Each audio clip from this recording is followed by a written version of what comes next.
Some of you viewers have suggested to me that you would love to do what I do, and I gotta tell you, when it's a hot day like this in the 90s in Central Valley, California, be prepared for anything that can go wrong will go wrong. I'm sweating my butt off today. But I want to start out this episode not complaining, because I love having this channel and I'm so blessed to have it. I do have a question though, a trivia question for you. Abraham Lincoln died at the age of 57.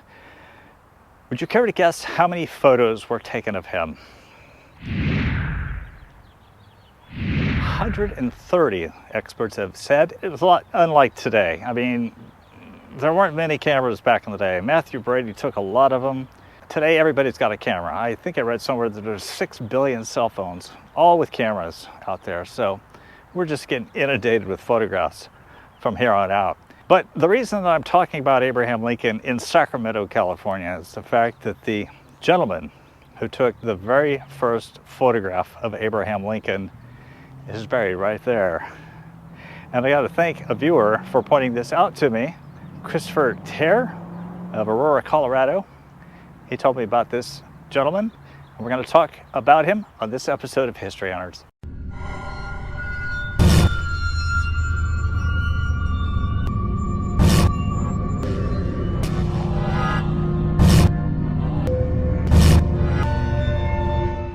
I started out talking about this gentleman using the word photograph, which technically it was a daguerreotype. It was the early invention of a Frenchman who found out you could take photos with exposure of light to plate. Some of the daguerreotypes today are so crisp and clear. I mean, just puts to shame the cameras that we were using in the 80s, for example, those Instamatics. Those are horrible. I took a lot of pictures with those. I'm standing at the grave of Nicholas H. Shepard. He lived from 1822 to 1902, and when he died, he was living here in Sacramento. But don't let that last residence fool you, because he once lived alongside Abraham Lincoln in Springfield, Illinois. Not only was he an acquaintance of Abraham Lincoln, but he took the first ever photograph, as I explained earlier.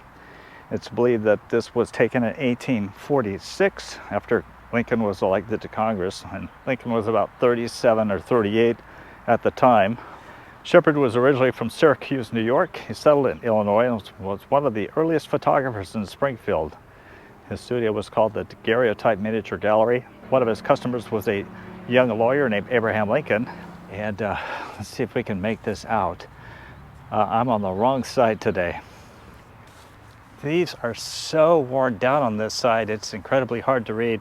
This one looks like this is Nicholas and this is his wife. I can't even read it, but I can read 1902. He's buried here with his wife, who died in 1905. Mr. Shepard also took this image of a very young Mary Todd Lincoln, who was probably 29 years of age. This young socialite would rise to prominence as First Lady, only to be plunged into grief upon the deaths of two sons, 3-year-old Edward in 1850 and 11-year-old Willie in 1862. Shepard is also believed to have taken this photo of little Edward during his short life. After she witnessed her husband being fatally shot, Mary Lincoln suffered inconsolable anguish. Then came the death of another son, 18-year-old Tad, in 1871. It was a sad day when her only surviving son, Robert Todd Lincoln, had her institutionalized briefly for psychotic illness in 1875. She later escaped from the facility to the care of her sister in Springfield, where she died in 1882 at the age of 63. She is buried with her husband and 3 younger sons in the Lincoln tomb. Robert Lincoln said that the daguerreotype of his parents hung on the wall of the Lincoln home from the time he could remember as a child. Mary Lincoln Isham, Robert Todd Lincoln's daughter, presented the original daguerreotype of Lincoln to the Library of Congress in 1937. Shepard was for a short time a legal clerk in Lincoln and Herndon's Springfield office. When the gold rush of California happened in 1848 and the stampede of folks came out here west, one of them was Mr. Shepard. Most folks are unaware that Abraham Lincoln knew members of the ill-fated Donner Party who left Springfield for California on April 15, 1846, and that he considered joining them. Among those who left from the same block as the Lincoln Law Office were 90 travelers led by George and Jacob Donner and James Reed. As a young lawyer, Lincoln helped his friend James Reed in a bankruptcy matter.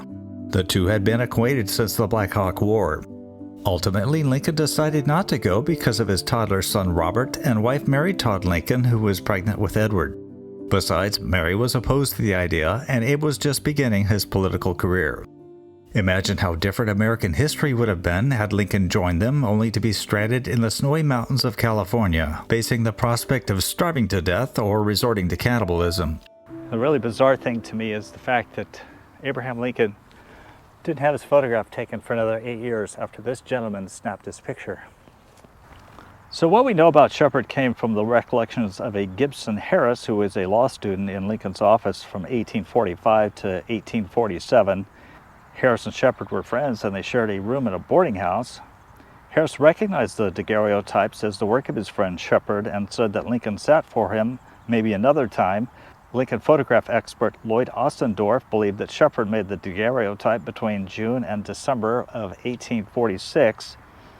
Now, Shepard first advertised his service in Springfield in the Sangmo Journal, October 30th, 1845, and often thereafter. The first gallery was located over the grocery store on Adams Street, owned by J. Delaney. He later moved and set up his gallery above the drugstore of J. Brookie at the northwest corner of the public square in Springfield.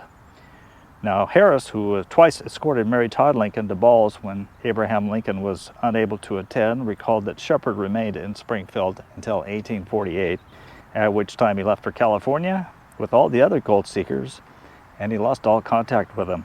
Now, the first time this photograph of a very young Lincoln was first published, it was in McClure's magazine in 1895, after Robert Todd Lincoln had revealed its existence to a writer named Ida Tarbell when she interviewed him in Chicago in early 1895. Now, even though technology is great today, it's not fail-proof, and I'm using a GoPro 7. It's one of my favorite cameras, and it heats up like a son of a gun. And it shuts down quite a bit. You think you're recording, you could be out here recording for a long time and find out that the thing just froze up on you. It gets really hot. So whatever process is used, there's always some drawback to it, some fault. Camera freezing up because it's hot, not good. Now, the truly bizarre thing is that after Mr. Shepard took Abraham Lincoln's picture, good old Abe didn't return to a photo studio for another 8 years. And you probably have seen, if you're a fan of Lincoln, you probably have seen a lot of pictures of him through the years when he didn't have any whiskers. And that's a whole different story about how he got whiskers. You may not have heard the story of how Lincoln came to grow his famous beard. A young girl in New York named Grace Bedell wrote to Lincoln before the election of 1860, suggesting that his face was too thin and urging him to grow a beard to improve his appearance. It was actually a thought that was voiced by her mother. Lincoln wrote her a letter back on October 19, 1860, making her no promises and wondering if others might see the sudden election year change and think it odd. Of course, Lincoln did seize on the little girl's suggestion and began growing facial hair before his election. On his train trip from Illinois to Washington, D.C., he stopped in Westfield, New York, and Lincoln asked to meet Grace Bedell by name. An older gentleman brought Grace forward, and Mr. Lincoln and her engaged in a conversation, with him sitting on the edge of the station platform. "Gracie," he told her, "look at my whiskers. I have been growing them for you." He then kissed the girl, and she never saw him again. So earlier I mispronounced the name of the gentleman who tipped me off. It was Chris Tarr, not Tear, of Aurora, Colorado. He gave me that information. Not even the cemetery staff knew about Mr. Shepard and his association with Abraham Lincoln here. So I can honestly say that I'm the first person on YouTube to tell you the story. It's not even information you'll find on findagrave.com. I think out of all the people that I would like to meet, historical figures, I think Abraham Lincoln would be the one. It's like Edward Stanton said when he passed away. Now he belongs to the ages. Abraham Lincoln played such an important role in preserving the United States as a union, despite attempts to split the United States in half, with the southern half becoming part of the Confederacy. I think he was appointed by God to keep this country together, and it sure would be nice if we had a leader that could come along and unite us once again, because I think we're such a fractured nation, it's very discouraging. It used to be that we were together, and it seems like with social media, perhaps, we're just tearing each other up, and hopefully it's going to stop. We'll see. We'll see what the future says.